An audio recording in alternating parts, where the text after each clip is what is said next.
اعوذ باللہ من الشیطان الرجیم بسم اللہ الرحمن الرحیم وَلَقَدْ أَرْسَلْنَا نُوحًا إِلَىٰ قَوْمِهِ، اور بے شک ہم نے بھیجا نوح علیہ السلام کو ان کی قوم کی طرف،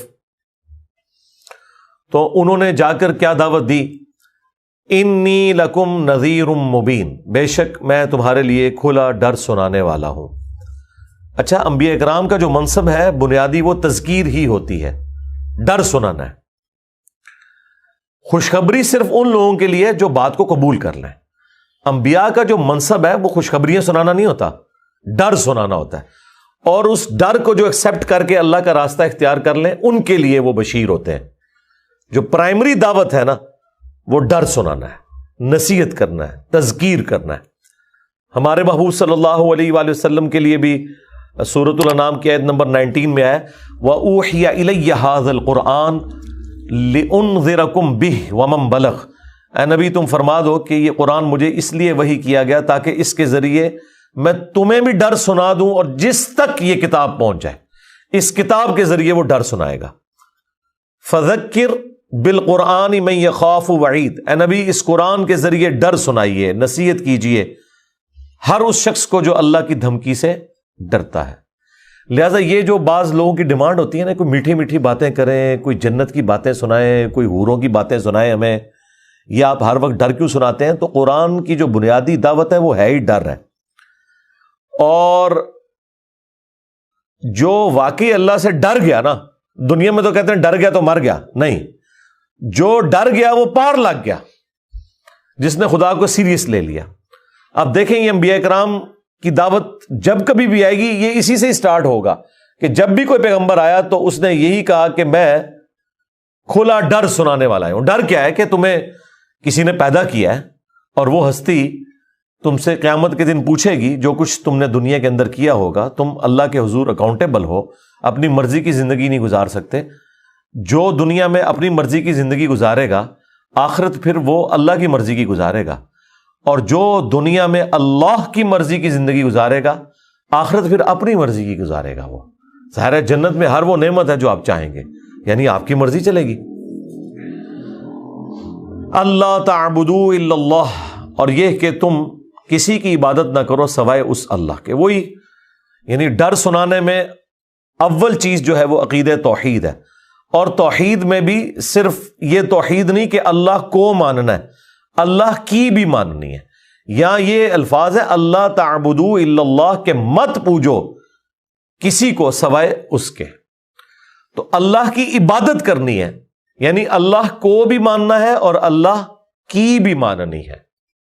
وَلَقَدْ بَعَثْنَا فِي كُلِّ أُمَّةٍ رَسُولًا أَنِ اعْبُدُوا اللَّهَ وَاجْتَنِبُوا الطَّاغُوتَ، یہ سورۃ النحل کی آیت نمبر 36 ہے۔ بے شک ہم نے ہر امت میں کوئی نہ کوئی رسول بھیجا اس بنیادی دعوت کے ساتھ کہ عبادت اللہ کی کرنی ہے اور طاغوت کی نفی کرنی ہے۔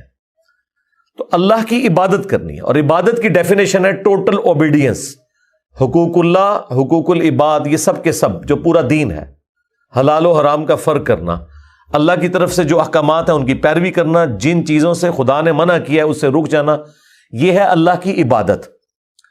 عبادت کا مطلب صرف نماز پڑھنا نہیں ہے، نظر و نیاز کرنا نہیں ہے، بلکہ ٹوٹل اوبیڈینس، یہ ہے عبادت۔ تو اللہ کو بھی ماننا ہے اور اللہ کی بھی ماننی ہے۔ انی اخاف علیکم عذاب یوم علیم، بے شک مجھے تو خوف ہے تم پر کہ بڑے دن کا عذاب تم پر آنے والا ہے۔ اس عذاب سے مراد وہ عذاب بھی ہے جو رسولوں کا انکار کرنے کے سبب دنیا میں ہی اللہ تعالیٰ دیتا ہے، اور اس سے مراد وہ بڑے دن یعنی قیامت کے دن کا عذاب بھی ہو سکتا ہے۔ اب یہی بات رسول اللہ صلی اللہ علیہ وآلہ وسلم کی مبارک زبان سے امت کی تعلیم کے لیے کہلوائی گئی 3 دفعہ، سورہ یونس میں، سورہ الانعام میں، سورہ الزمر میں۔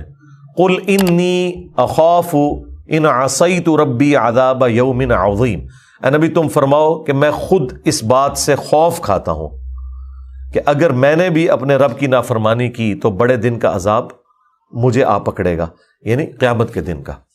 تو یہ اصل میں یہ کہا جا رہا ہے کہ اگر نبی صلی اللہ علیہ وآلہ وسلم کو سینٹرڈ کر کے امت کو یہ دعوت دی جا رہی ہے تو امت سمجھ جائے کہ باب تشائی کوئی نہیں. جو لوگ یہ دعویٰ کرتے ہیں کہ ہم اس وقت تک جنت میں نہیں جائیں گے جب تک کہ اپنے سارے مریدوں کو لے نہ جائیں اپنے ساتھ, اب یہ نہیں پتا کہاں لے کے جائیں گے, لیکن قرآن کی تعلیمات تو بالکل اس سے مختلف ہیں. بے شک میں خوف کھاتا ہوں تم پر اس بڑے دن کے عذاب کا. فقال الملأ الذین کفروا من قومہ, تو ان کی قوم میں سے جو سردار تھے کفر کرنے والے, وہ کہنے لگے ما نراک الا بشرا مثلنا, کہ اے نوح ہم تو نہیں دیکھتے مگر تمہیں اپنی ہی طرح کا ایک انسان. اور یہ کوئی بات غلط بھی نہیں وہ کہہ رہے تھے. یہاں پہ بعض لوگ ان آیات کو مس یوز کرتے ہیں اور یہ کہتے ہیں یہ دیکھو کافروں کا عقیدہ تھا نبی کو بشر کہنا. تو اگر یہ کافروں کا عقیدہ تھا تو اللہ تعالیٰ نے ان کے کفر کو واضح کیوں نہیں کیا کہ تم لوگ جھوٹ باندھ رہے ہو؟ ایسا تو کبھی نہیں ہوا. سورۃ الفرقان میں آیا کہ یہ کیسا نبی ہے, بازاروں میں چلتا بھی ہے, کھاتا پیتا بھی ہے. تو اس کے جواب میں تو یہ ہونا چاہیے تھا یہ کیا وابیوں والی باتیں کر رہے ہو؟ نہیں, اس کے جواب میں اللہ تعالیٰ نے فرمایا ہم نے کوئی ایسا رسول نہیں پہلے بھیجا جو کھانا نہ کھاتا ہو, جو بازاروں میں نہ چلتا ہو, اور نہ ہم نے ان کے جسم ایسے بنائے تھے کہ وہ ہمیشہ زندہ رہتے. تمام انبیاء کو بھی موت آ گئی. تو یہ ایک ایسی سچائی تھی جس کا ڈینائل قرآن میں نہیں آیا بلکہ اس کی تائید آئی. حتیٰ کہ سورہ بنی اسرائیل میں آیا کہ اگر زمین پر فرشتے آباد ہوتے تو ہم فرشتوں میں پیغمبر بناتے, چونکہ انسان آباد ہیں تو انسانوں میں سے ہی پیغمبر بھیجیں گے. تو یہ کون سا اعتراض ہو گیا کہ یہ بھی ہماری طرح کا ایک انسان ہے؟ بھائی انسان ہے تو تمہارے لیے آئیڈیل ہے نا. اللہ تعالیٰ نے یہ بھی فرمایا کہ اگر ہم کوئی فرشتہ رسول بناتے نا تو پھر یہ کسی اور مغالطے میں پڑ جاتے, اور وہ مغالطہ کیا ہوتا کہ فرشتہ ہمارے لیے آئیڈیل کیسے ہو سکتا ہے؟ اسے کیا پتا کہ پیٹ درد ہو تو کیا تکلیف ہوتی ہے, اسے کیا پتا کہ سر درد کی کتنی مشقت ہوتی ہے, رزق کمانا کتنا مشکل کام ہے. وہی گل آٹا گندنا ہلدی کیوں ہے. یعنی اللہ تبارک و تعالیٰ بھی کوئی کام کرے تو کیڑے نکالنے والے اس میں بھی کیڑے نکال لیتے ہیں. تو اس کا حل صرف یہی ہے کہ آپ نے اوبیڈینٹ ہونا ہے. تو یہ ہمیشہ اعتراض وہ کافر کرتے تھے کہ آپ بھی تو ہماری طرح انسان ہی ہے نا. تو بھائی یہ فرق تم نہیں دیکھ رہے کہ ان کو اللہ تعالیٰ نے تمہارے لیے رہنما کے طور پر چنا ہے, ان کے اوپر وہی نازل ہوئی ہے, اور یہ وہی کا نازل ہونا یہ بہت بڑا ڈفرنس ہے. لیکن ہے وہ انسان, جبھی انسانوں کے لیے آئیڈیل ہے. وَمَا نَرَاكَ اتَّبَعَكَ إِلَّا الَّذِينَ هُمْ أَرَاذِلُنَا بَادِيَ الرَّأْيِ. یہ ایک جینون اعتراض بنتا تھا ان کا, کیونکہ سردار جب بول رہے ہیں تو وہ تو کمی کمین لوگوں کو اپنے قریب بھی نہیں آنے دیتے تھے جو ان کی نظر میں چھوٹے سٹیٹس کے یا غریب لوگ ہوتے تھے. دوسرا وہ یہ الزام لگانا شروع ہو گئے نوح علیہ السلام کے اوپر, ایک تو آپ ہماری طرح کے انسان ہیں, دوسرا کہ ہم تو دیکھ رہے ہیں کہ آپ کی پیروی تو نہیں کر رہے مگر ہم میں سے وہ لوگ جو بڑے حقیر اور ذلیل لوگ ہیں, یعنی آپ کی پیروی کرنے والوں میں کوئی بڑے سردار نہیں ہیں, غریب غریب لوگ ہیں جو انبیاء کی دعوت کو قبول کر رہے ہیں. یہ بھی نیچرل چیز ہے. بھائی امیر لوگوں نے کیوں انبیاء کی دعوت کو قبول کرنا ہے؟ غریب بچارہ پہلے ہی پسا ہوا ہے, دنیا میں اس کے لیے ویسے ہی بڑی مصیبتیں ہیں, آلام ہیں. ایسی صورتحال میں وقت کا پیغمبر جب انہیں ایک امید دلاتا ہے کہ یہ تکلیفیں عارضی ہیں, ختم ہو جائیں گی, ہمیشہ کی زندگی تمہارا مقدر ہوگی, تو غریب کی دنیا تو ویسے ہی ختم ہوئی ہوئی ہے, تو اس کے لیے یہ دعوت ہے بھی سوٹیبل. اسی لیے دیکھیں نبی علیہ السلام کے اوپر بھی غریب غریب لوگ ایمان لے کر آئے تھے, سردار تو نہیں لے کے آئے ایمان. وہ تو آخر میں جب انہوں نے غلبہ دیکھا تو قبول کر لیا. اوورآل سارے غریب ہی لوگ تھے اور انہی کو تکلیفیں بھی اٹھانی پڑیں. وہ جو صحیح بخاری کے اندر کیسر روم اور ابو سفیان کا مکالمہ ہے, جبکہ ابھی حضرت ابو سفیان نے اسلام قبول نہیں کیا تھا, اس میں بھی کیسر روم ان سے پوچھتا ہے کہ بتاؤ کہ نبی کی پیروی کرنے والے امیر لوگ ہیں یا غریب لوگ؟ تو انہوں نے کیا کہا کہ نہیں, ہو تو غریب غریب. ان کا ہاں ایسے ہی ہوتا ہے, غریبوں نے قبول کرنا ہوتا ہے, امیروں کو تو یہ ٹینشن پڑ جاتی ہے کہ ہمارا ایک کمپیٹیٹر آ گیا ہے، وہ تو انبیاء کے مقابلے میں کھڑے ہوتے ہیں۔ آپ دیکھیں قرآن میں جتنی انبیاء کی دعوت آئی ہے نا، سب میں یہ آئے گا کہ قوم کے سردار کھڑے ہو گئے۔ اچھا سرداروں سے پوچھا جائے کہ تہنوں کی نے بھی کھڑپینچ بنایا، تسی کیوں کھڑے ہو رہے ہو؟ وہ اس لیے کھڑے ہوتے تھے کہ سب سے پہلے ان کی بادشاہ سٹیک پہ لگتی تھی نا، کیونکہ نبی کو جو لوگ فالو کر رہے ہیں وہ اسے صرف اپنا دنیاوی پیشوا نہیں مان رہے، روحانی پیشوا مان رہے ہیں۔ لہذا جو ان کے فالوورز کی کمٹمنٹ ہے نا، وہ سردار کے انڈر جو لوگ ہیں ان سے بڑھ کر ہوگی، کیونکہ سردار کی تو دولت کی وجہ سے یا اس کے روب کی وجہ سے لوگ اس کی عزت کرتے ہیں۔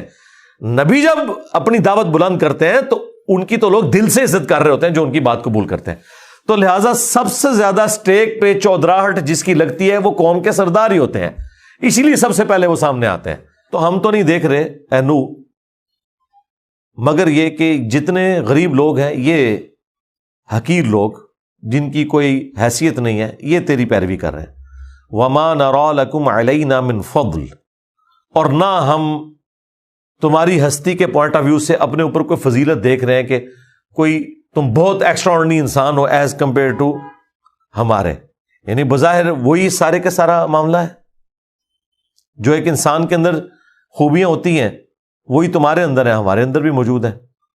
اب وہی کا سلسلہ تو ظاہر ہے کہ وہ سب کے سامنے تو نہیں ہوتا نا، وہ تو پیغمبر اور اللہ کے درمیان ایک راز ہے، اس کو کوئی آؤٹ سائڈر تو آبزرو نہیں کر سکتا، تو وہ ایک انسان کی طرح ہی دیکھتے تھے۔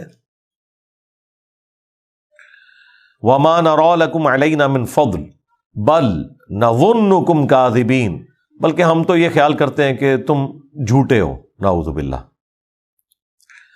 اب یہ ساری باتیں سننے کے بعد آپ جواب دیکھیں، کتنا انٹلیکچوئل جواب ہے، کتنا پرفیکٹ جواب ہے جو اللہ نے اپنے پیغمبر کو سکھایا ہے۔ بس آپ نے یہ جواب آج بھی جو دین کا دائی اپنے اوپر لگائے گئے الزامات کے عوض یہ جواب دے سکتا ہے تو وہ سمجھ لیں نبیوں کے طریقے کے اوپر ہے۔ اب مجھے بتانا ہے آپ نے کون سا دائی اس میں فٹ بیٹھتا ہے۔ ظاہر ہے کہ یہ امت جب نبیوں والا کام کر رہی ہے نا، تو جو لوگ نبیوں سے بڑھ کر عزت اویل کر رہے ہیں اس امت کے اندر، علماء، ظاہر نبیوں نے تو اس طرح کی عزت تو اویل نہیں کی ہے کہ کسی نبی کے اجتماع میں 16 لاکھ بندہ جمع ہو جاتا ہو۔ رائے ونڈ میں تو ہوتا ہے، ملتان میں تو ہوتا ہے۔ تو اس بڑے لیول کی عزت کے اتنے بڑے بڑے مجمع سامنے دیکھے ہوں، یہ تو کسی نبی نے نہیں اویل کی عزت، تو یہ تو اویل کر رہے ہیں نا، پھر اس کے بینیفیشری بھی ہوتے ہیں اس سسٹم کے۔ تو اگر کوئی دائی نوح علیہ السلام نے جو جواب دیا اپنی امت کو، یا باقی پیغمبر دیتے رہے، یہ نہیں دے رہا تو وہ یہ کہنا چھوڑ دے کہ میں نبیوں والا کام کر رہا ہوں۔ نبیوں والا کام کر رہے ہیں اگر آپ ختم نبوت کی برکت سے جو اس امت میں ٹرانسفر ہوا ہے، کنتم خیر امۃ اخرجت للناس، تو پھر بھائی پیٹرن وہی ہوگا۔ اب سنیں ذرا جواب۔ قال یا قوم ارأیتم ان کنت علی بینۃ من ربی، نوح علیہ السلام نے کہا کہ اے میری قوم، بھلا دیکھو تو اگر میرے پاس روشن دلیل ہو اپنے رب کی طرف سے، وَآتَانِي رَحْمَةً مِّنْ عِنْدِي، اور اس نے مجھے اپنی طرف سے رحمت عطا فرمائی، فَعُمِّيَتْ عَلَيْكُمْ، اور تم پر یہ چیز پوشیدہ ہے، تم اندھے بنے ہوئے ہو اس حقیقت کو دیکھتے ہوئے، أَنُلْزِمُكُمُوهَا وَأَنْتُمْ لَهَا كَارِهُونَ، تو کیا ہم زبردستی تمہیں ہدایت دے سکتے ہیں، تم پہ یہ چیز مسلط کر سکتے ہیں جسے تم ناپسند کرتے ہو؟ اب یہ ایک جملہ دیکھیں، اس میں نوح علیہ السلام نے کہیں یہ نہیں کہا کہ دیکھو میں نے فلاں معجزہ کر کے دکھایا۔ معجزہ تو کوئی بھی نہیں کر کے دکھایا ہوا تھا، اگر دکھایا ہوتا تو نظر آ جاتا۔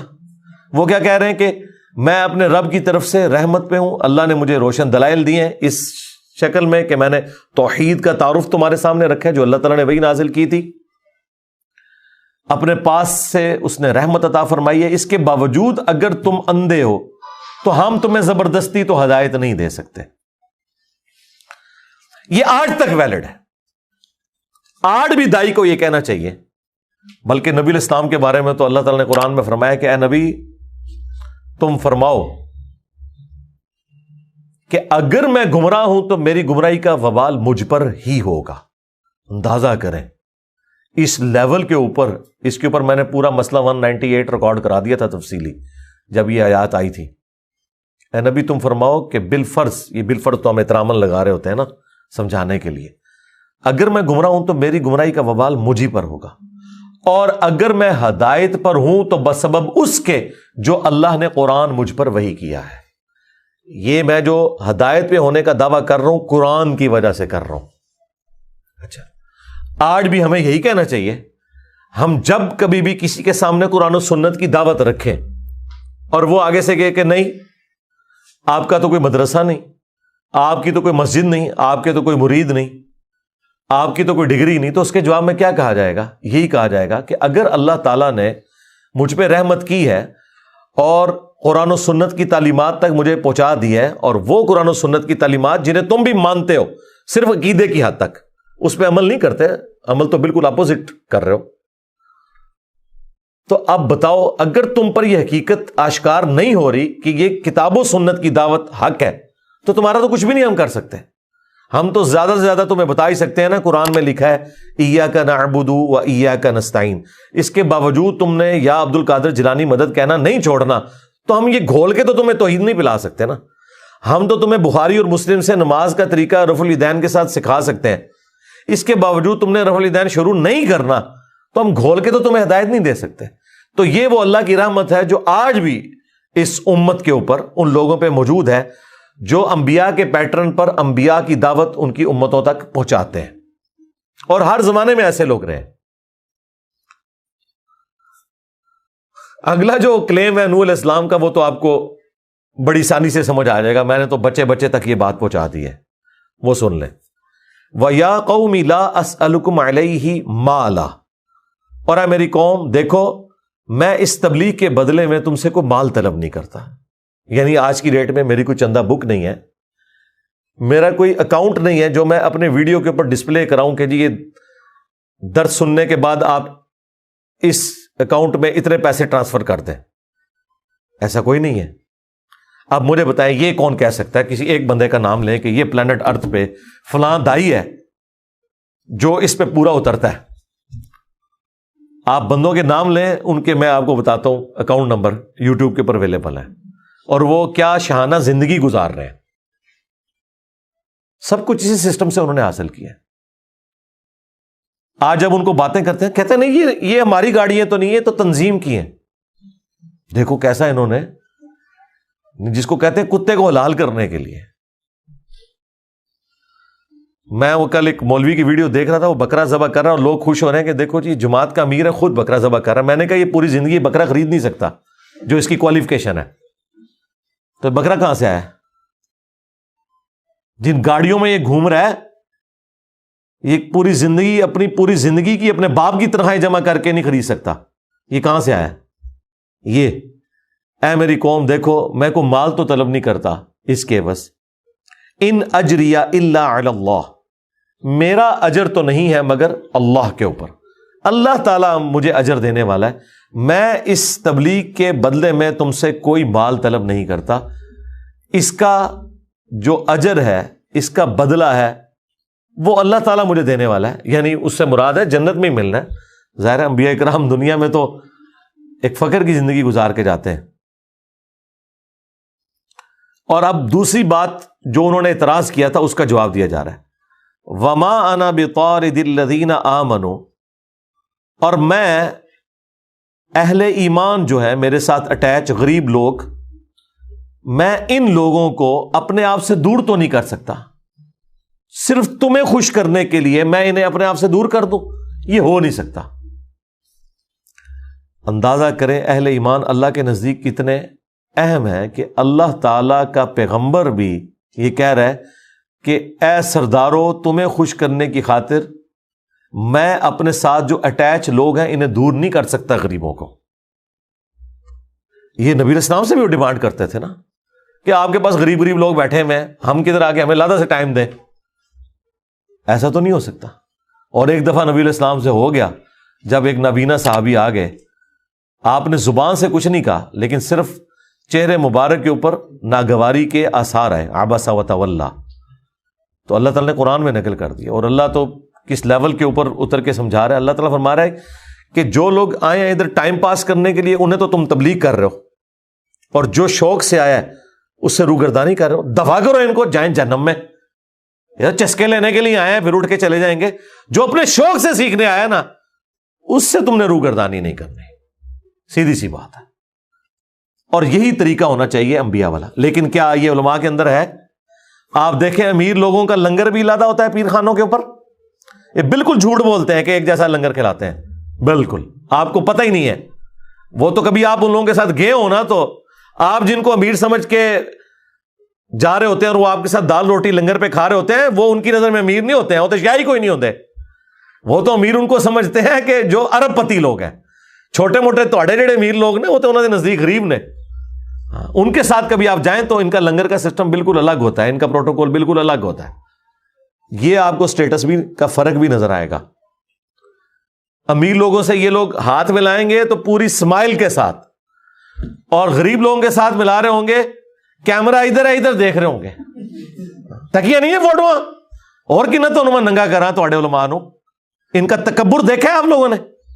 کبھی کسی بڑے آدمی کے ساتھ بھی انہوں نے یہ اس طرح تصویر کھنچوائی ہے کہ دیکھ رہے ادھر ہوں اور ایسے کر کے سلام لے رہے ہوں؟ نہیں. وہ کبھی غلطی سے ہی ایسا ہو جائے نہیں ہوگا, اس لیے کہ وہ انہیں پتا ہے کہ یہ زمینی خدا ہیں, ہم نے ان کا احترام کرنا ہے. تو جب ایک زمینی خدا دوسرے زمینی خدا کا احترام کرتا ہے, پھر دونوں خدا ایک دوسرے کے بینیفیشری ہوتے ہیں. غریب لوگ تو شاید کوئی نہیں ہے. تو اللہ تعالیٰ فرما رہا ہے کہ نوح علیہ السلام نے انہیں کہا کہ دیکھو تمہارے کہنے کے اوپر میں غریب لوگوں کو اپنے آپ سے دور نہیں کر سکتا. Never, not at all. اچھا, یہ سیم باتیں رسول اللہ کے لیے بھی آئی ہیں قرآن کے اندر. جب کافر کہتے تھے کہ ان کو آپ دور کریں, تو نبی علیہ السلام کو تو یہاں تک کہا گیا کہ آپ ان سے فرما دیں کہ ان کا نہ کوئی میرے اوپر کوئی احسان ہے, نہ میرا ان کے اوپر کوئی احسان ہے, یہ سب اللہ کی رضا کی خاطر آئے ہوئے ہیں. میں کس طرح ان کو اصحاب صفا کو اپنے آپ سے دور کر دوں؟ اور اگر میں ایسا کرتا ہوں اس میں بھی آئے گا میں تو ظالموں میں شمار ہو جاؤں گا. اللہ کے نزدیک مراتب کا فرق اپنی جگہ انبیاء اور امتوں کا, لیکن جو بندہ ایمان لے آتا ہے وہ اللہ کے نزدیک ایکولی اہمیت کا حامل ہے, اس اعتبار سے کہ وہ خدا کو رسپانس کرنے والا ہے. نبی کوئی اپنی مرضی سے تو نبی نہیں نہ بن جاتا. نبی کو تو اللہ چوز کرتا ہے تو وہ نبی بنتا ہے نا. وہ اللہ کسی کو بھی چوز کر سکتا ہے, لیکن ونس کوئی ایمان لے آتا ہے تو اللہ تعالیٰ ان کو وہی پروٹوکول دیتا ہے جو انبیاء اکرام علیہ السلام کو اللہ نے پروٹوکول دیا ہوا ہے, عزت اور احترام کا. تو اے نبی, یہ حضرت نوح علیہ السلام کے بارے میں آ رہا ہے کہ انہوں نے کہا کہ میں اہل ایمان کو اپنے آپ سے الگ نہیں کر سکتا. انہم ملاقو ربہم, بے شک وہ تو اپنے رب سے ملاقات کرنے والے ہیں. ولاکنی اراکم قوما تجہلون, لیکن میں تمہیں دیکھ رہا ہوں اے کفار, اے کافروں کے سرداروں, کہ تم لوگ حقیقت سے ناواقف ہو, تم جہالت کی زندگی گزار رہے ہو. وَيَا قَوْمِ مَن يَنصُرُنِي مِنَ اللَّهِ, اے میری قوم مجھے بتاؤ کہ مجھے اللہ سے کون بچائے گا. یہ نوح علیہ السلام کی گفتگو ہے. ان طردتہم, اگر میں اپنے پاس بیٹھنے والے اہل ایمان کو اس طریقے سے دھتکار کے اٹھا دوں یہاں سے, افلا تذکرون, کیا تم اتنا بھی نہیں سوچتے؟ اب مجھے بتائیں, یہ تو انبیاء کا سٹیٹس ہے, اور صوفیاء کہتے ہیں کہ جی جناب نگاہ مار کے مرید ساڑ دیتا. اور مرید کون سا؟ دشمن مرید نہیں, جو وضو کروانے والا.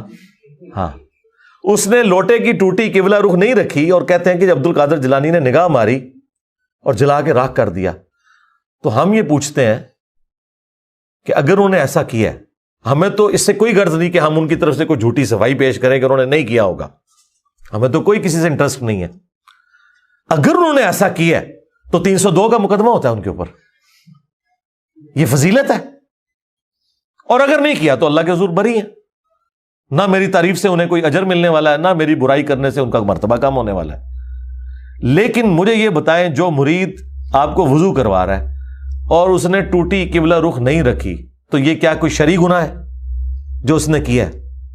اور پھر کہتے ہیں کہ بعد میں انہوں نے لوٹے کی طرف دیکھا تو اس کی ٹوٹی بھی سیدھی کر دی. پہلے ہی لوٹے ال ویکھ لیندے, غصے ہی تھوڑا ٹھنڈا ہو جاتا, بندہ مار دیا.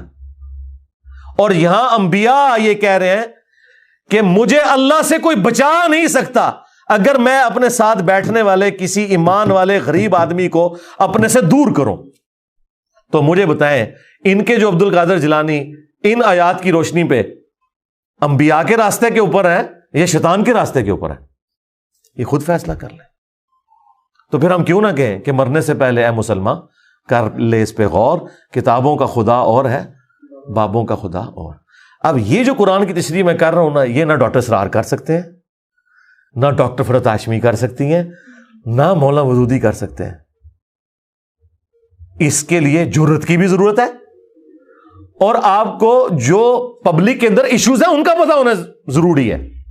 جسے پتہ ہی نہیں کہ گمراہی کا لیول کیا ہے اس امت کے اندر, وہ یہ سمجھ رہا ہے کہ میں اس آیت سے ایسے ہی گزر جاؤں, کیا ہے میری قوم, مجھے اللہ سے کون بچائے گا اگر میں اہل ایمان کو یہاں سے اٹھا دوں. جب تک میں آپ کو یہ لوٹے کی ٹوٹی سیدھی نہیں کروں گا آپ کی, تو آپ کو کیسے پتا چلے گا کہ یہ بابے کس دین کے اوپر ہیں اور انبیاء کس دین کے اوپر ہوتے ہیں. لو جی, اگلی گل تو ویسے ہی نہیں تو انوزم ہونی.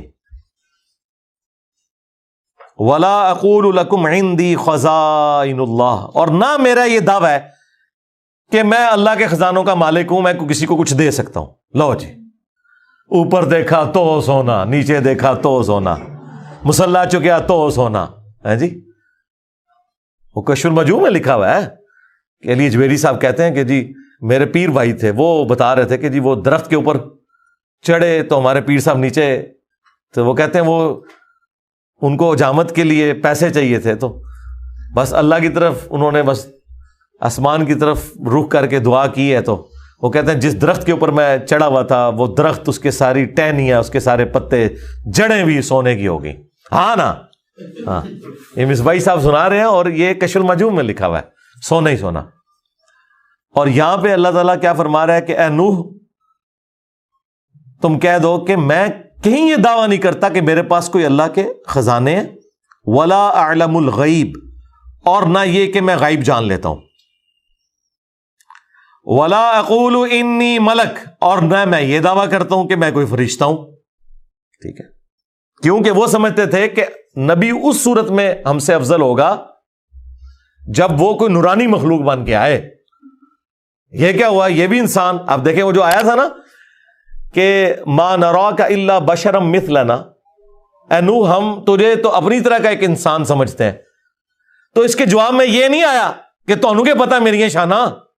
جواب یہ ہے کہ میرا کب دعویٰ ہے کہ میرے پاس خزانے ہیں, یا میں غیب جان لیتا ہوں, یا میں انسان نہیں ہوں, میں فرشتہ ہوں. نہیں. ولا اقول للذین تزدری اعینکم, اب پھر وہی بات ریپیٹ ہو رہی ہے, اہل ایمان جو ساتھ اٹیچ ہے. اور نہ ہی میں یہ کہتا ہوں کہ جن لوگوں کو تمہاری نگاہیں حقیر جانتی ہیں, لن یؤتیہم اللہ خیرا, اللہ تعالیٰ انہیں کوئی خیر نہیں دے گا. یعنی تم تو یہ سمجھتے ہو نا کہ دنیا میں اگر اللہ نے انہیں غریب رکھا ہے تو آخرت میں بھی بیچارے غریب ہی ہوں گے. اچھا, یہ بھی عقیدہ ایگزسٹ کرتا تھا سورۃ الکہف کے اندر. اور جو دو بندوں کی بحث آئی ہے, ایک اللہ کے ماننے والے کی اور ایک دنیا دار کی, تو اینڈ پہ جب وہ دلائل میں فیل ہو جاتا ہے نا, تو وہ دنیا دار کہتا ہے کہ اللہ نے تنو اتنے بھی غریب رکھا ہے, منو اللہ نے اتنے بھی دینا ہے, کچھ میرے اندر ویکے ہے نا, اگر آخرت ہوئی تو مجھے وہاں بھی سب کچھ مل جائے گا. یہ بھی ایک سٹیٹس ہوتا تھا لوگوں کے دماغ کے اندر. نہ میں یہ کہتا ہوں کہ جو تمہاری نظروں میں نچلے درجے کے لوگ ہیں اللہ تعالیٰ انہیں کو خیر نہیں دے گا. اللہ اعلم بما فی انفسہم, اللہ خوب جانتا ہے جو ان کے جی میں ہے. انی اذا لمن الظالمین, اور اگر میں ایسا کروں کہ ایسے لوگوں کو اپنے آپ سے دور کر دوں. یا اب یہ ایک ہی آیت ہے, یہ جتنے دعوے کیے ہیں نا, اگر میں یہ سارے کلیم کرتا ہوں تو میں ظالموں میں شمار ہوں گا. اگر میں کہوں کہ میں خزانوں کا مالک ہوں, میں غیب خود سے جان لیتا ہوں, میں فرشتہ ہوں, اور میں ان غریب لوگوں کو اپنے آپ سے اٹھا دوں یہ کہہ کے کہ تسی دنیا چ بھی ذلیل ہوئے ہو, آخرت چ بھی ذلیل ہوو گے, تو میں ظالموں میں شمار ہو جاؤں گا. ایسا کچھ بھی نہیں ہے.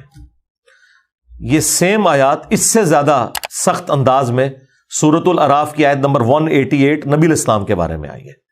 اے نبی تم فرما دو کہ نہ تو میں اپنی جان کے لیے کسی نفع اور نقصان کا مالک ہوں، باقی کس کا، مگر یہ کہ جو اللہ میرے لیے چاہے، اور نہ یہ کہ میں خود غیب جان لیتا ہوں، اور اگر میں خود سے غیب جان لیتا تو خیر کثیر جمع کر لیتا، مجھے کبھی کوئی تکلیف نہ پہنچتی. میں تو نہیں ہوں مگر ڈر سنانے والا. اب ان ساری باتوں کا جواب لاجیکلی جب دیا نوح علیہ السلام نے، تو آگے سے جواب ذرا ان کا سنیں. قالوا یا نوح، وہ کہنے شروع ہو گئے اے نوح، قد جادلتنا فاکثرت جدالنا، بہت جھگڑا ہم نے آپس میں کر لیا، بہت بحثیں کر لی کثرت کے ساتھ، چھوڑ ان ساری باتوں کو. فأتنا بما تعیدنا ان کنت من الصادقین، لا وہ عذاب اگر تو سچا ہے جو تو ہمیں دھمکیاں دے رہے ہیں کہ اگر مجھ پر ایمان نہیں لاؤ گے تو بڑے دن کا عذاب تمہیں آپ پکڑے گا، تو لے کے عذاب. گالی ختم، ایتھے کھلوتے ہیں اسی. اب اس کے جواب میں تو ہونا چاہیے تھا کہ اے دیکھ میں ہوں نگاہ مارنا وا، کوئی نہیں، جواب بالکل ڈیفرنٹ آ رہا ہے. یعنی یہ ایک رکوع بتانے کے لیے کافی ہے کہ اس امت کی اکثریت کس عقیدے کو مانی ہوئی ہے جس کا قرآن و سنت سے کوئی تعلق نہیں. جواب سنیں جی. قال انما یاتیکم بہ اللہ ان شاء، وہ کہنا شروع ہو گئے حضرت نوح علیہ السلام کہ دیکھو جو تم مجھ سے مانگ رہے ہو نا کہ عذاب لے آ، وہ تو اللہ ہی لائے گا جب وہ چاہے گا. وما انتم بمعجزین، اور تم پھر اللہ کو عاجز نہیں کر سکو گے. انہوں نے کہا مینوں تے کٹ دیو وچوں، میں کہ تو عذاب لے کے آواں، یہ تو اللہ کا اختیار ہے، جب چاہے عذاب لے آئے. ولا ينفعکم نصحی ان اردت ان انصح لکم، اور نہیں فائدہ پہنچائے گی تمہیں میری خیر خواہی اگر میرا ارادہ ہو بھی کہ میں تمہیں کسی طریقے سمجھا دوں. انصح لکم ان کان اللہ یرید ان یغویکم، اگر اللہ ہی نے یہ ارادہ کر دیا ہے کہ تمہیں گمراہ رہنے دینا ہے. ہوا ربکم، وہی تمہارا رب ہے، وإلیہ ترجعون، اور اسی کی طرف تمہیں لوٹ کر جانا ہے. دیکھ لیں انبیاء گاڈ اورینٹڈ ہوتے ہیں. یہ ساری باتیں کر کے کہا کہ بھئی میں تو سمجھا رہا ہوں، اگر اللہ نے تمہاری قسمت میں یہ گمراہی لکھی ہوئی ہے نا، اب یہ نہیں نبی علیہ السلام کہہ رہے کہ تمہیں میری مار وگ گئی ہے کہ تسی میری توہین کی تھی، نہیں، ان کا بھائی اللہ کے فیصلے ہیں، چاہے گا تو ہدایت دے دے گا. میں نے تو کوشش کر لی، جو آج بھی ہم کہتے ہیں یار ہمارا کام تو صرف قرآن سے بخاری مسلم سے حوالہ دینا ہے، ماننا ہے مانو، نہیں ماننا جاؤ جہنم میں، ٹھیک ہے. اور لوگوں کو برا لگتا ہے. اب یہاں پہ بھی دیکھیں وہ سیدھا سیدھا کہہ رہے ہیں کہ اگر اللہ تعالیٰ نے تمہارے لیے یہ طے کر دیا ہے کہ تم نے گمراہ ہی مرنا ہے تو مر جاؤ گمراہ، میرا کیا لے رہے ہو، خود جہنم میں جاؤ گے، تم نے اللہ کے پاس ہی جانا ہے. ام یقولون افترا، اب روئے سخن ایک آیت کے اندر دوبارہ سے مشرکین عرب کی طرف آیا کہ یہ کافر کہتے ہیں کہ نبی نے قرآن خود گھڑ دیا. قل ان افتریتہ فعلی اجرامی، اے نبی فرماؤ کہ اگر یہ قرآن میں نے خود گھڑا ہے نا تو اس جرم کا وبال بھی مجھ پہ ہی ہوگا. وَأَنَا بَرِيءٌ مِّمَّا تُجْرِمُونَ، اور میں بری ذمہ ہوں ان گناہوں سے جو تم کر رہے ہو. وَأُوحِيَ إِلَى نوح، اور وحی کی گئی نوح علیہ السلام کی طرف، أَنَّهُ لَن يُؤْمِنَ مِن قَوْمِكَ إِلَّا مَن قَدْ آمَن، کہ اب آپ کی قوم میں سے کوئی بھی ایمان نہیں لے کر آئے گا بجز ان لوگوں کے جو آلریڈی ایمان لا چکے.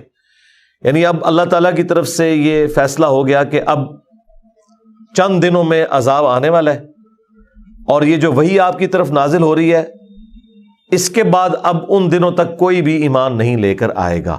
بس وہ جتنے لا چکے 78 کے قریب لوگ، اور ان میں خود حضرت نوح علیہ السلام کی اپنی بیوی اور ایک بیٹا بھی شامل نہیں تھا. تو یہ باقی جو آپ کی قوم کے لوگ ہیں وہ ایمان نہیں لائیں گے بجز ان کے جو آلریڈی لا چکے.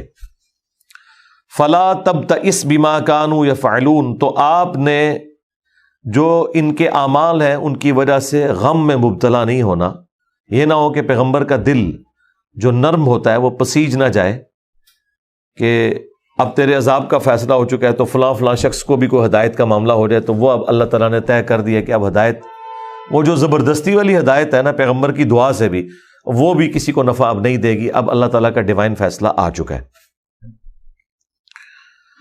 وَاصْنَعِ الْفُلْكَ بِأَعْيُنِنَا وَوَحْيِنَا، تو آپ ہماری آنکھوں کے سامنے ہماری وحی کی انسٹرکشنز کے مطابق ایک کشتی تعمیر کریں، ہماری وحی کے ساتھ ہماری آنکھوں کے سامنے۔ یعنی نوح علیہ السلام کو یہ مکمل طور پر گائیڈ کیا جا رہا تھا کہ اس کشتی کی لینتھ کتنی ہوگی، اس کی ہائٹ کتنی ہوگی، اور اس کے لیے جو مٹیریل پرووائڈ کرنا ہے وہ بھی انہوں نے خیر اس فلم میں دکھایا موازنہ طور پر۔ پانی آتا ہے اور وہ اتنے بڑے بڑے درخت ایک دم اگ جاتے ہیں اور اس کی لکڑی بھی اس کے مطابق ہوتی ہے۔ بہرحال خیر یہ موازنہ ہی تھا ایک معاملہ۔ تو ہماری آنکھوں کے سامنے اور ہماری وحی کے ذریعے، یعنی ہم آپ کو بتائیں گے کہ یہ اتنے فٹ کی اس کی لینتھ ہوگی، اتنی ہائٹ ہوگی، اتنی چوڑائی ہوگی، یہ مکمل طور پر نوح علیہ السلام کو بتایا گیا۔ اچھا آپ ایک لمحے کے لیے ذرا تصور کریں کہ اللہ تعالیٰ کے لیے انسان کتنا امپورٹنٹ ہے۔ صرف 78 لوگ ہیں، ان میں ایک شخص لیڈ کر رہا ہے اور اس کے ذریعے اللہ تعالیٰ نے انسانیت بات کی چلانی ہے، باقی سب کو غرق کرنا ہے، اور جانداروں کا بھی ایک ایک جوڑا اس میں سوار کیا جائے گا۔ اتنی بڑی کائنات میں اللہ تعالیٰ کی توجہ کا مرکز وہ وقت کا پیغمبر ہے، جسے کہا جا رہا ہے کہ آپ ہماری وحی کے مطابق اور ہماری آنکھوں کے سامنے وہ کشتی بنائیں جس طرح ہم آپ کو بتائیں گے۔ یہ آیات اور پورا قرآن اس کے اوپر گواہ ہے کہ اللہ تعالیٰ نے سب سے زیادہ اگر سیریس کسی کو لیا ہوا ہے نا تو وہ انسان ہے، اور انسان نے سب سے زیادہ نان سیریس کسی کو لیا ہوا ہے تو وہ خدا ہے۔ اللہ کے لیے تو یہی ہے کہ بھئی یہ بچائے جائیں گے، یہ تباہ ہوں گے، اور صرف تباہ نہیں ہونا، آخرت کی ہمیشہ کی ناکامیاں بھی ان کا مقدر ہونی ہے۔ اب تو کہتے ہیں نا کہ مر جائیں گے، ہاں مر کے بھی نہ چین پایا تو کدھر جائیں گے؟ یہ مرنے پہ خالی معاملہ ختم نہیں، ہمیشہ کی ناکامیاں اور عذاب مقدر ہونے والے ہیں۔ وَلِعَوْذُ بِاللَّهِ تَعَالَى اللَّهُمَّ لَا تَجْعَلْنَا مِنْهُمْ۔ تو ہماری وحی کے ذریعے ہماری آنکھوں کے سامنے کشتی بنائے۔ وَلَا تُخَاطِبْنِي فِي الَّذِينَ ظَلَمُوا، اور آپ نے ہم سے ان ظالموں کے بارے میں کوئی سوال بھی نہیں کرنا۔ کہیں ایسا نہ ہو کہ آپ کا دل پسیج جائے اور آپ کہیں کہ یا اللہ یہ 2 بندے اور چھوڑ دے، مجھ سے بات بھی نہیں کرنی اس ٹاپک کے اوپر۔ اب ان کے لیے کوئی ہدایت والا معاملہ نہیں ہے۔ اِنَّهُمْ مُغْرَقُونَ، بے شک یہ غرق کر دیے جائیں گے۔ وَيَصْنَعُ الْفُلْكَ، اور نوح علیہ السلام نے پھر کشتی بنانی شروع کر دی۔ وَكُلَّمَا مَرَّ عَلَيْهِ مَلَأٌ مِّن قَوْمِهِ، جب کبھی بھی ان کی قوم کے سردار ان پر سے گزرتے تھے کہ وہ کشتی بنا رہے ہیں۔ اب ایسی جگہ پہ انسان کشتی بنا رہا ہے جو پہاڑی علاقہ ہے، جہاں سے پانی نیچے تو جاتا ہے، کبھی ایسا نہیں ہوا کہ اب کو ہمالیہ کی پہاڑیوں کے اوپر کوئی بندہ آ کے جی میں کشتی بنا رہا ہوں کہ یہاں پہ پانی آنے والا ہے، تو لوگ یہ کہیں گے کہ اس کا لگتا ہے اب ذہنی توازن بگڑ گیا ہے۔ کوئی ہم میدانی علاقے میں تو نہیں ہے، پانی تو بہ کے نیچے جانا ہے۔ ہم پہاڑی علاقوں میں رہ رہے ہیں، پانی یہاں پہ تو جمع ہو کر کوئی ایسا سین نہیں بنائے گا۔ تو جب کبھی بھی وہ گزرتے تھے ان کی قوم کے سردار ان کے پاس سے کہ وہ کشتی بنا رہے ہیں، اور پھر اتنی بڑی کشتی، سخروا منہ، تو وہ ان کا ٹھٹا اڑاتے تھے، مذاق کرتے تھے کہ بھائی 950 سال، ظاہر اب کوئی احترام سے تو نہیں وہ بات کرتے ہوں گے۔ ہم جب یہ باتیں کرتے ہیں لوگ کہتے ہیں کہ جناب یہ آپ ایکٹنگ کرتے ہیں، تو ظاہر ایکٹنگ اسی طریقے سے ہی وہ کرتے ہوں گے نا، وہ احترام سے تو نہیں بات کرتے ہوں گے، وہ اسی قسم کی باتیں کرتے ہوں گے کہ بھائی 950 سال ہو گئے ہیں اس کو تبلیغ کرتے ہوئے، اور لگتا ہے کہ اب اس کا ذہنی توازن بھی بگڑ گیا ہے، تبھی تو مذاق کرتے تھے کہ بھئی یہ کشتی بنا رہا ہے پہاڑی علاقے کے اوپر آ کے۔ اچھا انہوں نے اس فلم میں نا ان کا وہ مذاق کرنا وہ دکھایا ہے، فلمایا ہے، ٹھیک ہے۔ تو جب وہ مذاق کرتے تھے تو حضرت نوح علیہ السلام اس کے جواب میں کیا فرماتے تھے؟ قَالَ إِن تَسْخَرُوا، وہ کہتے تھے کہ آج جو تم ہمارا مذاق اڑا رہے ہو نا، منا، ہمارے ساتھ یہ جو کچھ کر رہے ہو، فَإِنَّا نَسْخَرُ مِنْكُمْ كَمَا تَسْخَرُونَ، تو ایک دن آئے گا اسی طریقے سے ہم بھی تمہارا مذاق اڑائیں گے جس طرح آج تم ہمارا مذاق اڑا رہے ہو۔ وہ دن اہل ایمان کا دن ہوگا۔ یہ بڑی امپورٹنٹ چیز ہے، یہ پارہ نمبر 30 میں بھی آیا کہ آخرت میں جنت میں بھی پہنچ کے جو اہل ایمان ہے وہ اپنے تکیوں پر ٹیک لگائے ہوئے تختوں پہ بیٹھے ہوئے ان لوگوں کا مذاق اڑائیں گے جنہوں نے دنیا میں ان کا مذاق اڑایا تھا، کہ ہاں بھئی اب پتہ لگ گیا فَسَوْفَ تَعْلَمُونَ مَنْ يَأْتِيهِ عَذَابٌ يُخْزِيهِ، ان قریب تم جان لوگے کہ کسے پہنچتا ہے ذلیل و خوار کر دینے والا عذاب. وَيَحِلُّ عَلَيْهِ عَذَابٌ مُقِيمٌ، اور کس کے لیے حلال ہو جاتا ہے، کون پورا اترتا ہے اس ہمیشہ قائم رہنے والے عذاب کے لیے. یعنی کون سا عذاب؟ آخرت کا. دنیا میں تو غوطہ آیا، مر گئے، جان چھوٹ گئی، لیکن جان نہیں چھوٹی، جان پکڑی گئی. آخرت میں تو نور اسلام کے ذریعے کہا جا رہا ہے کہ آپ انہیں یہ بتا دیں کہ ان قریب یہ دنیا کا عذاب تو آنے والا ہے، تم غرق کر دیے جاؤ گے، اور جو ہمیشہ باقی رہنے والا عذاب ہے وہ ابھی تم پر باقی ہے، جو حلال ہو جائے گا تمہارے لیے. حتی اذا جاء امرنا، بس وہ کشتی بناتے رہے. وہ کشتی کوئی 1-2 دن میں نہیں بنی، مہینوں میں بنی ہے. اور پھر نوح علیہ السلام کو یہ بتایا گیا تھا کہ اس عذاب کے آنے کی نشانی ہوگی کہ ایک تندور میں سے پانی کا چشمہ ابلے گا. یہاں تک کہ جب ہمارا حکم عذاب آ پہنچا، وفارت تنور، اور وہ تندور، اردو میں ہم تندور کہتے ہیں، عربی میں لفظ تنور، ابل پڑا. جب یہ تندور ابلنا شروع ہوا نا، تو یہ اشارہ تھا کہ بھائی اب سیٹ بیلٹ باندھ لیں، معاملات قریب آ چکے ہیں. تو اس کے بعد پھر انہوں نے ساری ایکٹیویٹی پرفارم کی. وہ کیا تھی؟ قُلْ نَحْمِلْ فِيهَا مِنْ كُلٍّ زَوْجَيْنِ اثْنَيْنِ، ہم نے ان سے فرمایا، نوح علیہ السلام سے، کہ ہر جاندار کا ایک ایک جوڑا اس میں سوار کر لیں. اور وہ جو فلم ہے اس میں انہوں نے دکھایا ہے، ہاتھی آ رہے ہیں، شیر آ رہے ہیں، اور اتنے زیادہ جانور، پتہ نہیں وہ کس زبردست انداز میں انہوں نے فلمایا. وہ اپنی اپنی جگہوں پہ جا کے بڑے اوبیڈینٹ بچوں کی طرح بیٹھ رہے ہیں اپنے اپنے خانوں میں، جو جو انہوں نے ان کے لیے بنائے تھے. ظاہر ہے مرزانہ طور پر ہو رہا تھا نا. تو ہر جنس میں سے نر اور مادہ اس میں سوار کر لیں. وَأَهْلَكَ إِلَّا مَنْ سَبَقَ عَلَيْهِ الْقَوْلِ، اور اپنے گھر والوں کو بھی سوار کر لیں، سوائے ان کے کہ جن کے لیے پہلے ہمارا یہ قول بیان ہو چکا ہے کہ انہیں ہدایت نہیں ملنی. ان میں سے ایک نوح علیہ السلام کی بیوی تھی اور ایک ان کا بیٹا تھا. بیٹے کا ذکر یہاں پہ آیا، بیوی کا ذکر سورہ تحریم میں جا کے آئے گا. نوح علیہ السلام اور لوط علیہ السلام یہ دونوں پیغمبروں کی بیویاں کافرہ تھیں. ومن آمن، اور جو ایمان والے ہیں ان کو بھی آپ نے ساتھ سوار کرنا ہے، اپنے اہل البیت کو، سوائے ان کے کہ جن پر اللہ کا حکم عذاب طے ہو چکا ہے، اور اپنے ساتھیوں کو جو اہل ایمان تھے، وہی 80 سے کم لوگ تھے جو اسرائیلی روایتوں میں ملتا ہے. اور قرآن کی آیت اس کو سپورٹ بھی کرتی ہے. وما آمن معه الا قلیل، اور نوح علیہ السلام پر ایمان نہیں لائے تھے مگر بہت ہی تھوڑے لوگ، بہت قلیل لوگ. اچھا، عربی زبان میں ویسے کثرت کا عدد جو ہے نا، وہ چونکہ وہ 3 سے شروع ہوتا ہے نا جمع، تو 300 پلس جو ہے نا ان کو کثیر تعداد شمار کیا جاتا ہے. تو اشارتاً تو یہی لگتا ہے کہ یہ 300 سے بھی کم تھے. لہذا جو اسرائیلی روایتیں ہمیں ملتی ہیں، جو ہمارے مفسرین نے بھی نقل کی ہیں، وہ 78 لوگوں کا ذکر ہے. یعنی 80 سے بھی کم لوگ، سینچری بھی پوری نہیں ہوئی کہ جو ایمان لے کر آئے تھے. وَقَالَ ارْكَبُوا، اور نوح نے کہا کہ سوار ہو جاؤ، فیہا، اس کشتی میں. اہل ایمان کو سوار کیا، اپنے گھر والوں کو، سوائے بیوی اور بیٹے کے. ان کو بھی ویسے آفر دی تھی، وہ خود ہی سوار نہیں ہوئے. انہوں نے کہا جی اتنے اونچے اونچے پہاڑ، یہاں پہ پانی کہاں آ سکتا ہے؟ ہم کون سے میدانی علاقے میں رہ رہے ہیں کہ وہاں پہ آ جائے گا کوئی سیلاب وغیرہ. یہ تو میدانی علاقوں کے مسئلے ہیں نا. پہاڑی علاقوں میں تو آج تک آپ نے سنا ہے کہ مری میں سیلاب آ گیا. یہ تو ہو سکتا ہے کوئی کہیں پہ پانی جمع ہو جائے، کوئی سڑک کے اوپر سے بہہ جائے، باقی تو اونچی جگہ پہ تو سیلاب نہیں آتا اس لیول کا کہ کوئی ڈوب جائے. تو نوح علیہ السلام نے کہا کہ سوار ہو جاؤ اس میں. بسم اللہ مجریہا و مرساہا، اللہ کے نام کے ساتھ اس کا چلنا ہے اور اس کا لنگر انداز ہونا ہے. یہ واحد مقام ہے قرآن میں جس کو آپ نے مجہول انداز میں پڑھنا ہے.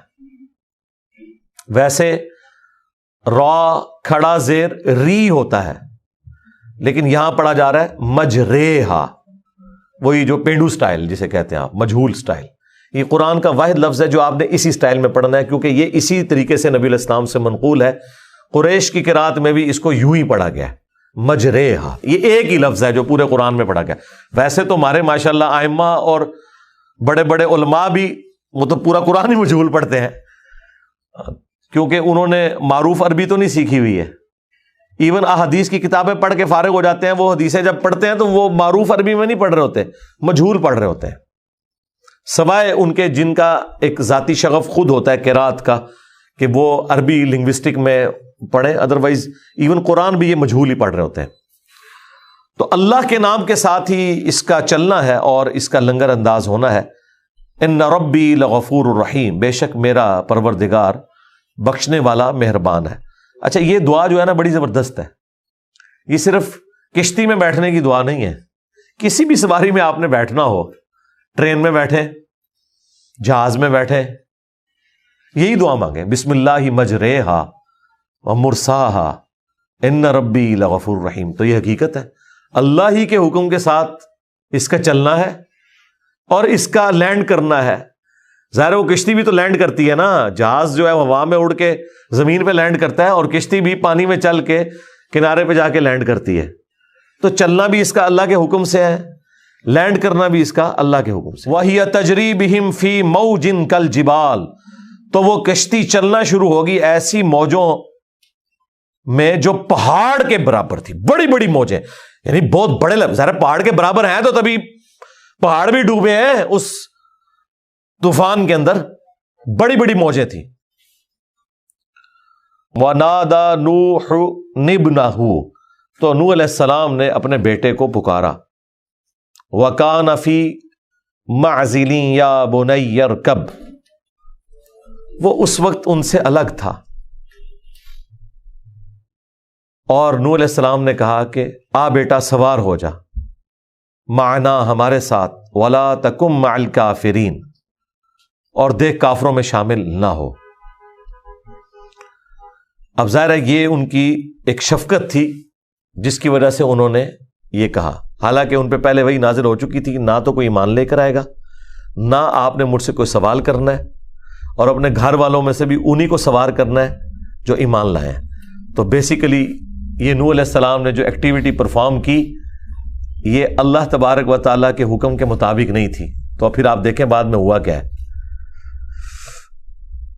قال سآوی الی جبل یعصمنی من الماء، تو وہ کہنا شروع ہو گیا کہ مجھے کشتی کی ضرورت نہیں ہے، میں پہاڑ پہ چڑھ کر پناہ لے لوں گا، وہ مجھے پانی سے بچا لے گا۔ اب نوح علیہ السلام کو تو پتا تھا کہ یہ طوفان کوئی اور ہے، یہ وہ والا طوفان نہیں ہے۔ قال لا عاصم اليوم من امر اللہ، تو انہوں نے کہا آج اللہ تعالیٰ کے اس حکم عذاب سے کوئی نہیں بچا سکتا، الا من رحم، سوائے اس کے کہ جس پر اللہ رحم کرے۔ وحال بینہم الموج، بس یہ باتیں کر رہے تھے کہ ایک بڑی موج آئی نوح علیہ السلام اور ان کے بیٹے کے درمیان، فکان من المغرقین، اور وہ غرق ہونے والوں میں شامل ہو گیا۔ یہ وہ جیسے ایک ڈراپ سین، فلمی سین ہے نا، باپ بیٹا باتیں کر رہے ہیں اور وہ قائل کر رہے ہیں، اور اللہ تعالیٰ فرما رہے ہیں اچانک ایک بڑی موج آئی، وہ پڑا ہوا بیٹا، اور بیٹا کس کا؟ نوح علیہ السلام کا۔ ایمان نہیں لایا، اعمال درست نہیں تھے، اللہ تعالیٰ نے اسے بیٹے ہونے کا کوئی فائدہ نہیں دیا۔ یہاں پہ لوگ کہتے ہیں ہم سید ہیں، ہمارا احترام کریں، اور پورا دن بیٹھ کے درباروں پہ سوٹے لگاتے ہیں۔ یہ دیکھ لیں، جو ڈائریکٹ سامنے بیٹا تھا اس کے بارے میں آگے تو چل کے آئے گا، اللہ تعالیٰ کہتا ہے کہ یہ تیرا بیٹا ہی نہیں ہے، اگرچہ بیٹا تھا۔ وَقِيلَ يَا أَرْضُ ابْلَعِي مَاءَكَ، تو زمین کو اللہ تعالیٰ کی طرف سے حکم دیا گیا کہ اے زمین اپنا پانی اندر نگل لے۔ وَيَا سَمَاءُ أَقْلِعِي، اور اے آسمان تو بھی تھم جا۔ دیکھیں ایک زمین سے پانی نکل رہا ہے، آسمان سے پانی برس رہا ہے، تو پانی پانی ہو گیا ہر طرف۔ وَغِيضَ الْمَاءُ، اور اتر گیا پانی۔ وَقُضِيَ الْأَمْرُ، اور اللہ کا حکم نافذ ہو گیا، جو اس نے فیصلہ کیا تھا کہ غرق کر دیے جائیں گے۔ وَاسْتَوَتْ عَلَى الْجُودِ، اور وہ کشتی جودی پہاڑ کے اوپر جا ٹھہری۔ اچھا، اب یہ جودی پہاڑ جو اس وقت دنیا میں مشہور ہے، لوگ وہاں جاتے بھی ہیں، زیادہ تر تو یہودی جاتے ہیں اور وہاں سے وہ لکڑی کے کوئی ٹکڑے اٹھا کے لے آتے ہیں، وہی جو یہاں پہ درباروں والا معاملہ ہے۔ تو وہ کہتے ہیں یہ کوئی کشتی کی باقیات ہے، مختلف چیزیں آتی رہتی ہیں مارکیٹ کے اندر، میدان میں، حالانکہ کوئی وثوق کے ساتھ یہ نہیں کہا جا سکتا کہ یہ کشتی اس وقت کہاں پہ ہے۔ بہرحال وہ جودی پہاڑ کے اوپر ٹھہری، ظاہر ہے کسی پہاڑ پہ ہی ٹھہرنی تھی، وہ پانی جب اترا ہے تو سب سے پہلے پہاڑ ہی باہر نکلتے ہیں نا، تو کسی اونچی پہاڑ پہ اللہ تعالیٰ نے اس کو ٹھہرایا۔ وقیل، اور کہا گیا، بعدا للقوم الظالمین، ہلاکت اور بربادی ہو ظالم قوم کے لیے۔ ونادى نوح ربہ، اور نوح علیہ السلام نے اپنے رب کے حضور التجا کی۔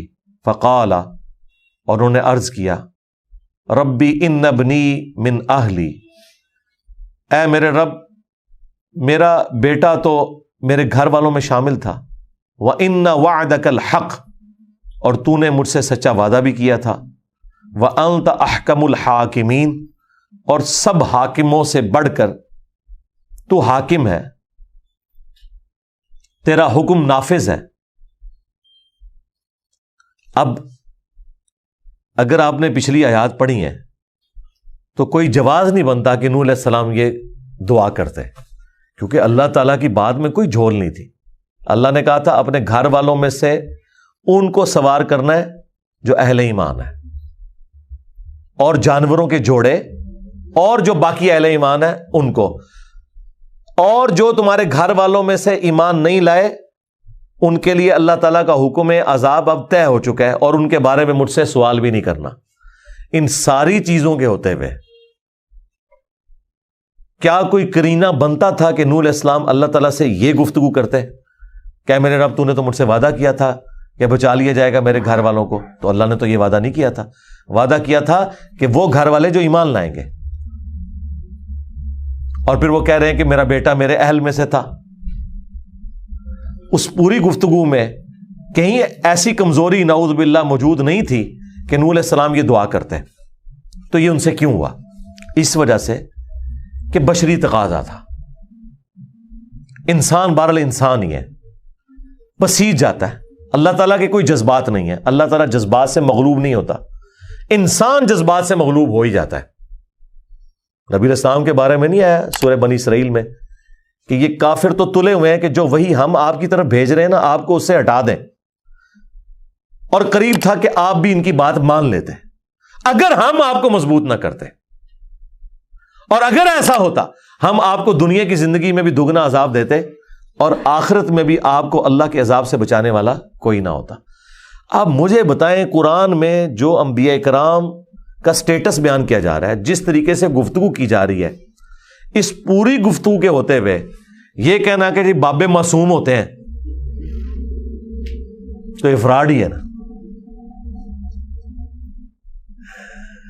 اگر انبیاء کا یہ سٹیٹس ہے تو باب تشائی کوئی نہیں۔ اب یہ انہوں نے جو کچھ کیا نوح علیہ السلام نے اس شفقت کی وجہ سے کیا، اب وہ ہر چیز اوور لک ہوگی، انسان بھول جاتا ہے نا۔ یار یوسف علیہ السلام نے جس کو آزاد ہونے کی بشارت دی تھی، اگر کوئی چیز نہیں بھولنی چاہیے تھی نا تو یہ تھی کہ مجھے انہوں نے بتایا تھا کہ واضح موت زندگی میں بدلنے والی ہے، اور وہ باہر جا کے بھول گیا، 9 سال تک بھولا رہا۔ جب بادشاہ کو خواب آیا اس نے کہا اوہ ایک بندہ میں جانتا ہوں۔ یار 9 سال تک بندہ یاد ہی نہیں آیا۔ تو اس نے کیا کہا تھا؟ مجھے شیطان نے بھلا دیا۔ قال یا نوح، اللہ نے کہا کہ اے نوح، انہ لیس من اہلک، وہ تیرا بیٹا جو تھا وہ تیرے اہل میں سے ہے ہی نہیں ہے۔ کیوں؟ انہ عمل غیر صالح، اس کے تو کرتوت ہی برے لوگوں والے تھے۔ تو میرا وعدہ تو تھا تیرے اہل میں سے جو لوگ ایمان لانے والے ہیں۔ فلا تسألنی ما لیس لک بہ علم، تو دیکھ مجھ سے اس چیز کا سوال مت کر جس کے بارے میں تجھے علم نہیں ہے۔ انی اعظک، بے شک میں تجھے یہ واعظ و نصیحت کرتا ہوں اے نوح ان تکون من الجاہلین، کہ تو، اب وہ ڈاکٹر سراج صاحب کہتے تھے، میں یہاں پہ ایگزیکٹ ترجمہ نہیں کرتا، وہ کہتے تھے اے نوح تو جذباتی نہ ہو، حالانکہ یہ جذباتی والا کوئی لفظ نہیں ہے اس میں، اے نوح تم جاہلوں میں شمار نہ ہو جاؤ، یہ بات کر کے واقعی کلیئر کٹ ہے، ہمیں بھی نظر آ رہا ہے، اور میں تمہیں نصیحت کر رہا ہوں۔ اور جو سب سے خطرناک بات ہے نا اس میں، وہ یہ ہے کہ تم اس چیز کا سوال مجھ سے نہ کرو جس کے بارے میں تمہارے پاس علم نہیں ہے۔ اس جملے کا مطلب کیا ہے؟ علم تو ہے ان کے پاس، علم تو تھا نا کہ اہل ایمان میں سے وہ بچائے جائیں گے، آپ کے اہل میں سے جو ایمان لے آئیں گے، دوسرے غرق ہو جائیں گے۔ تو اس کا علم کیا نوح علیہ السلام کو نہیں تھا؟ ہم سن چکے، پہلے ہی وہی ہو چکی تھی۔ یہ کس علم کی بات ہو رہی ہے کہ مجھ سے اس چیز کا سوال مت کر جس کے بارے میں تیرے پاس علم نہیں ہے۔ یہ کون سا علم ہے؟ مسئلہ تقدیر۔ یہ ہے تقدیر۔ تقدیر کے اوپر ایمان لانا یہ واجب ہے، یہ اللہ کی ڈیسٹنی میں مقرر تھا کہ اس کا انجام یہ ہونے والا ہے۔ اب یہ کیوں ہونے والا ہے وہ اللہ تعالیٰ پابند نہیں کسی بندے کے سامنے جسٹیفائی کرے اس کو کہ یہ اللہ نے کیوں ڈیسیژن کیا کہ اتنے لوگ جنت میں جائیں گے، اتنے جہنم میں۔ ہماری تو خواہش یہ ہے کہ سارے جنت میں چلے جاتے ہیں۔ یہ اللہ کا ڈیوائن پلان ہے۔ یہ بہت خطرناک معاملہ ہے، جس چیز کا تیرے پاس علم نہیں، یعنی یہ میرے پلان کا حصہ ہے کہ کس کی تقدیر میں جہنم لکھی ہے اور کس کی تقدیر میں جنت، اور وہ جسٹیفائی بھی ہے۔ یہ نہ سمجھیے گا کہ اللہ تعالیٰ نے کوئی زبردستی کی ہوئی ہے کسی کے ساتھ، وہ انسان خود کماتا ہے۔ لیکن بہرحال یہ اللہ کا ڈیوائن پلان ہے۔ کتنی حیران کن بات ہے کہ نبی کے جسم کا ٹکڑا ہے اور جہنم میں جا رہا ہے۔ یہ ہے اصل چیز۔ اور مولانا ساگ صاحب کہتے تھے یار خام خواہ تم لوگوں نے جھگڑا بنایا ہوا ہے۔ آپ پتہ نا شیعہ اور بریلوی جھگڑا کرتے ہیں اہل حدیث کے ساتھ کہ حضرت ابراہیم علیہ السلام کے وہ والد نہیں تھے، وہ ابی تھے جی، پیغمبر کا باپ کس طرح کافر ہو جاتا ہے۔ مولانا ساگ صاحب تو بعض اوقات ایسا چھکا مارتے تھے وہ پلانٹ ارتھ سے باہر جاتا تھا۔ انہوں نے کہا چھڑ دو، ابراہیم دا پیو، ابراہیم دا پیو تو نبی نہیں نا، نبی کا جو اپنا حصہ ہے اگر وہ کافر ہو سکتا ہے جو اس کے جسم کا ٹکڑا ہے، نبی تو کسی کا جسم کا ٹکڑا ہے نا، جو نبی کے جسم کا ٹکڑا ہے، جس طرح بخاری مسلم میں حدیث ہے فاطمہ میرے جگر کا ٹکڑا ہے۔ اگر نبی کے اپنے جسم کا ٹکڑا کافر ہو سکتا ہے تو اگر کوئی ابراہیم علیہ السلام کے باپ کو کافر مانتا ہے تو یہ کوئی گستاخی والا معاملہ نہیں ہے۔ بڑا بڑا چکا مارا ہے انہوں نے، ٹھیک ہے۔ ہم بس ان بحثوں میں پڑھنے کے لیے تیار ہیں کہ جی بس ہم یہ بھی کسی کی کوئی تقدیس کا مسئلہ بن گیا ہے، کسی کی عزت کم ہو گئی ہے، کسی کی شان میں گستاخی ہو رہی ہے۔ گستاخی صرف اللہ دی شان نہیں جو ہوندی، باقی ہر بندے دی شان گستاخی ہو جاندی ہے۔ آج تک آپ نے گستاخ اللہ سنا ہے؟ گستاخ اولیاء، گستاخ صحابہ، گستاخ اہل بیت، گستاخ رسول، اللہ کا کوئی بھی نہیں کہ جو دسے کہ اللہ، حالانکہ سارے ہی اللہ کے گستاخ ہیں۔ جب یہ لوگ پیغمبروں کے بارے میں غلو کرتے ہیں، جھوٹے اولیاء کا دفاع کرتے ہیں اور سچے اولیاء کے بارے میں غلو کرتے ہیں، صحابہ اور اہل بیت کے بارے میں غلو کرتے ہیں اور انہیں آلموسٹ منی گاڈ بنا دیتے ہیں، تو یہ اللہ کی گستاخی کر رہے ہوتے ہیں۔ چونکہ یہ سب خود اللہ کے گستاخ ہیں، انہیں اللہ کی گستاخی کبھی نظر ہی نہیں آنی، کیونکہ یہ خود کر رہے ہیں نا۔ اور اللہ تعالیٰ اپنے معاملات کے اندر کتنا سخت ہے۔ اے نوح میں تجھے نصیحت کرتا ہوں کہ تو جاہلوں میں شمار نہ ہو۔ قال رب انی اعوذ بک ان اسألک ما لیس لی بہ علم، انہوں نے فوراً کہا اے میرے رب میں تیری ہی پناہ میں آتا ہوں کہ میں اس چیز کے بارے میں سوال کروں جس کے بارے میں میرے پاس علم نہیں ہے۔ اللہ اکبر۔ وَإِلَّا تَغْفِرْ لِي وَتَرْحَمْنِي، اور اگر تو نے مجھے معاف نہ کیا، مجھ پر رحم نہ فرمایا، اکم من الخاسرین، تو میں بھی خسارہ پانے والوں میں ہو جاؤں گا۔ یہ انہوں نے اپنے باپ والی دعا ریپیٹ کی، حضرت آدم علیہ السلام والی۔ ہاں یہ سیم دعا ہے، وہ جمع کسی کے ساتھ ہے، ربنا ظلمنا انفسنا وان لم تغفر لنا وترحمنا لنکونن من الخاسرین۔ یہاں پہ کیا ہے؟ الا تغفر لی وترحمنی اکم من الخاسرین۔ وہی دعا ریپیٹ کی انہوں نے کہا جی ابا جی یہ دعا کر کے اللہ تعالیٰ سے معافی مانگ چکے ہیں، میں بھی ابا جی کی سنت پہ عمل کر کے انہی الفاظ میں دعا کروں تو قبول ہو۔ بہرحال اس کا جواب اللہ نے کیا دیا ہے وہ ان اٹینڈڈ ہے، تو امپلائڈ ہے کہ اللہ تعالیٰ نے ان کی اس غلطی کو جو گناہ نہیں ہے، لغزش ہے، اجتہادی خطا ہے، قبول فرما لیا.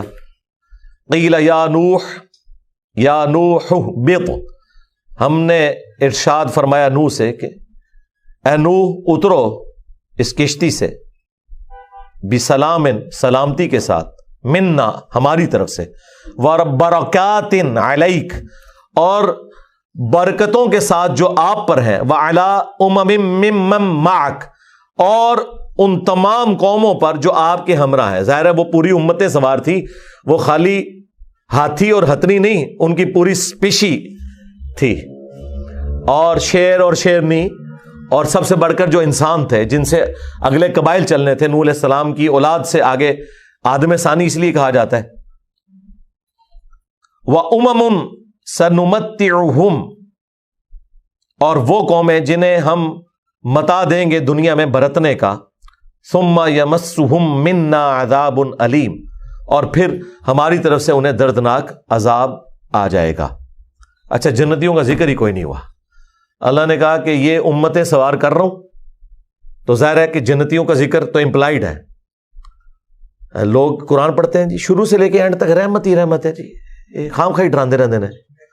دیکھو جتھے رحمت دی ضرورت سی، جدھر آیت نازل ہوتی کہ یہ ہم نے امتیں سوار کی ہیں، ان میں سے کچھ لوگ اہل ایمان ہوں گے جو جنت میں جائیں گے، اور جو انکاری ہوں گے وہ جہنم میں جائیں گے. صرف جہنمیوں کا ذکر ہوا ہے کہ یہ جہنمیوں کے آباء و اجداد سوار ہو رہے ہیں اس وقت، اور جنتیوں کے بھی آباء و اجداد ہیں. ظاہر ہے وہ تو مومن تھے نا، ان کی اولادوں میں ہمیشہ ایسے ہی ہوا ہے. جب کبھی اہل ایمان کو بچایا گیا تو تھوڑے عرصے کے بعد انہی میں ہی دو گروہ بن جاتے ہیں. وہ کارل مارکس نے اسی کو ڈائی الیکٹریکل مٹیریلزم یہی کہا ہے نا، کہ دو چیزیں ٹکراتی ہیں، پھر بیچ میں سے تیسری چیز نکلتی ہے، پھر ان کی دو چیزیں بنتی ہیں، پھر وہ ٹکراتی ہیں، پھر ایک اور رزلٹ نکلتا ہے. ہمیشہ ایسے ہوا ہے. اہل ایمان بچائے گئے. اب یہ دیکھیں نوح علیہ السلام کی قوم بچائی گئی ہے نا، انہی قوموں میں پھر شرک آ جائے گا، جو بخاری میں موجود ہے کہ وہ 5 بندوں کے نام پہ انہوں نے پتھر رکھے، پھر بتوں کی عبادت شروع کر دی. پھر اللہ تعالیٰ نے انہی میں حضرت ہود علیہ السلام کو بھیجا. وہ اگلا ذکر حضرت ہود علیہ السلام کا آئے گا. پھر ہود علیہ السلام کی قوم کو بچایا، اہل ایمان کو. پھر کچھ عرصے بعد ان میں بھی شرک آ گیا. پھر حضرت صالح علیہ السلام ان میں مبعوث کیے گئے. تو یہ ہمیشہ ایسا ہوتا ہے کہ یہ معاملہ چلتا رہتا ہے. تو اللہ تعالیٰ فرماتا ہے کہ ہم انہیں برتنے کا سامان دیں گے، پھر عذاب آ جائے گا ان کے اوپر جو اہل ایمان نہیں ہوں گے. تلک من انباء الغیب، یہ ہیں غیب کی خبریں، نوحیہا الیک، جو اے نبی علیہ السلام ہم آپ کی طرف وحی کرتے ہیں. ما کنت تعلمھا انت ولا قومک، نہ آپ اس سے متعلق جانتے تھے اس قرآن کے نزول سے پہلے، اور نہ آپ کی قوم، من قبل ھذا، اس سے پہلے. یعنی یہ علم غیب کا بھی عقیدہ کلیئر ہو گیا کہ نبی علیہ السلام کو بھی اگلے انبیاء کے جو حالات و واقعات بتائے گئے نا، وہ قرآن کے ذریعے ایجوکیٹ کیا گیا. لہٰذا یہ جو عقیدہ بریلویوں نے اور شیعہ نے گھڑ لیا کہ نبی علیہ السلام اگلی امتوں پر بھی حاضر و ناظر تھے. وہ کہتے ہیں نبی علیہ السلام حضرت آدم علیہ السلام سے لے کے قیامت تک حاضر و ناظر ہیں، اور وہ ہر ایک چیز اپنے سامنے دیکھ رہے تھے. اور اللہ تعالیٰ فرما رہا ہے کہ اے نبی، یہ غیب کی خبریں جو ہم نے آپ کی طرف وحی کی ہیں، اس قرآن کے نزول سے پہلے نہ آپ جانتے تھے نہ آپ کی قوم. شکر ہے کہ رسول اللہ کا ذکر اللہ سے کیا. ما کنت، نہ تم جانتے تھے، تعلمھا انت ولا قومک، یعنی نہ تم جانتے تھے اور نہ آپ کی قوم، من قبل ھذا، اس سے پہلے. فاصبر، تو آپ صبر کریں، ان العاقبۃ للمتقین، بے شک آخرت تو اہل ایمان کے لیے. یہ اب وہ بیلنس ہو گیا. وہ تو عذاب کا ذکر آیا تھا، اب یہاں پہ آیا کہ سارے ہی نہیں جہنم میں جائیں گے، جو اہل ایمان ہیں پرہیزگار، ان کے لیے آخرت کے انعام ہیں. اس کے اوپر یہ رکوع ختم ہوا، اور حضرت نوح علیہ السلام کی قوم کا واقعہ 25 آیات کے اندر، جو آیت نمبر 25 سے 49 تک اللہ تبارک و تعالیٰ نے تفصیل کے ساتھ بیان کیا. میں بندۂ یاسی ہوں، خطا کار ہوں مولا، لیکن تیری رحمت کا طلبگار ہوں مولا. وابستہ ہے امید میری تیرے کرم سے، وابستہ ہے امید میری تیرے کرم سے، تیرا ہوں فقط تیرا پرستار ہوں مولا۔